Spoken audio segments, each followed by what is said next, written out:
If you have a hard time accepting yourself while feeling ashamed when you need help, when you are angry, fearful, or even happy, here's what you need to do to overcome this. Many times we pretend we do not feel what we feel, repeating that we are fine when we are hurting, numbing ourselves with rigid ideas when we are needy, cutting vital parts of our natural instincts just to appear less than what others might be comfortable with, disowning aspects of ourselves through negative self-talk just to maintain a shallow reflection of what we think is acceptance from others.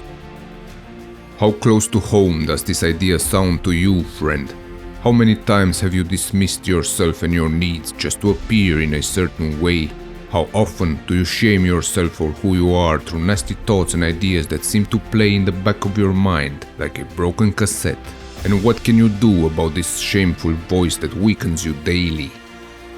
If you are coming from a not so nice home environment, these automatic thoughts, these voices in your head are very often self-depreciating, having a very dominant negative shaming effect on you, telling you that you are unlovable, worthless and bad, maintaining the familiar, dishonest and yet comfortable image of the bad child that you were made to believe you are from a very young age.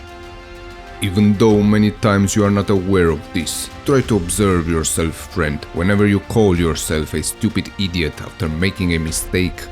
Pay attention to your thoughts just before starting something new, when you might torment your inner confidence by thinking, what makes you think you can handle this, and realize the existence of such voices in your mind.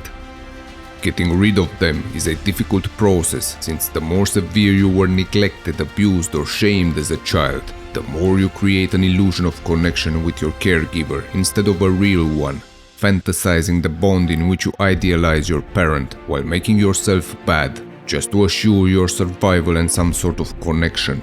Just like a mirage in the desert, you falsely start believing that the screaming and punishing that you received were real care, love and nourishment, ending up years later with a shame-based inner voice, the voice that was once external. A voice that does not allow you to accept your weaknesses, wants, feelings and dependencies, destroying the aliveness, curiosity and spontaneity of your manly spirit. Dare, friend, to bring these hostile thoughts to your awareness, expose your self-attacks and use the following tools to develop ways to change your negative, judgmental attitude about yourself. Keep a journal of your hostile and deceptive thoughts. Write down every day your reflection on the events of the last 24 hours. When were you upset? Where did you overreact? When did your voice and tone intensify? What was the context? What thoughts got triggered before, during, or immediately after the incident? This is a crucial step in which you have to take your time and really let yourself listen to what you are saying to yourself. Write your thoughts down and then say them out loud to be able to enter again into the emotional tension triggered by your inner voice. Do not censor yourself and say it in the second person. Once you have expressed the voice, you can start answering back by challenging both the content and the attitude of your inner speech. Write down that your manhood does not depend on the opinions of the ones who never cared about you. On top of this, write down any valid argument that will not comply with the negative statements that scream automatically in your mind, argument that goes directly against them. Get specific and creative by considering your actual situation and read this dialogue the next day. Remember to always answer with a strong emotional conviction while being as accurate as possible with your new statements. Such an inner self-critical dialogue goes on in the minds of all men that were shamed continuously, and if you were unlucky enough to be exposed to very unwelcoming environments in your early years, friend, you probably also play this self-torture game, a habit that has become unconscious. To bring your inner critic into consciousness, try standing in front of a mirror and criticize the image of yourself as if you were talking to another person.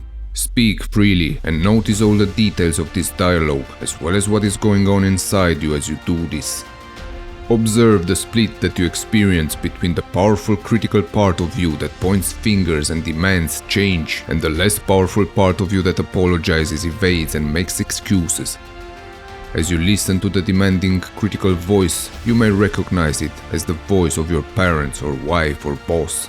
A voice that leads to a shaming spiral, which, once set in motion, seems to have a power of its own.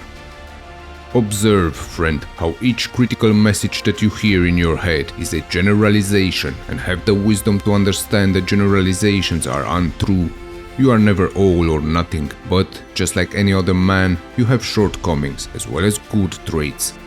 Translate these generalizations into concrete facts so that you can see that even in situations where you are coming up short, you are lacking only in those specific scenarios alone. Finally, take these specific facts and build positive statements that contradict them, and if needed, provide examples that support your contradictions.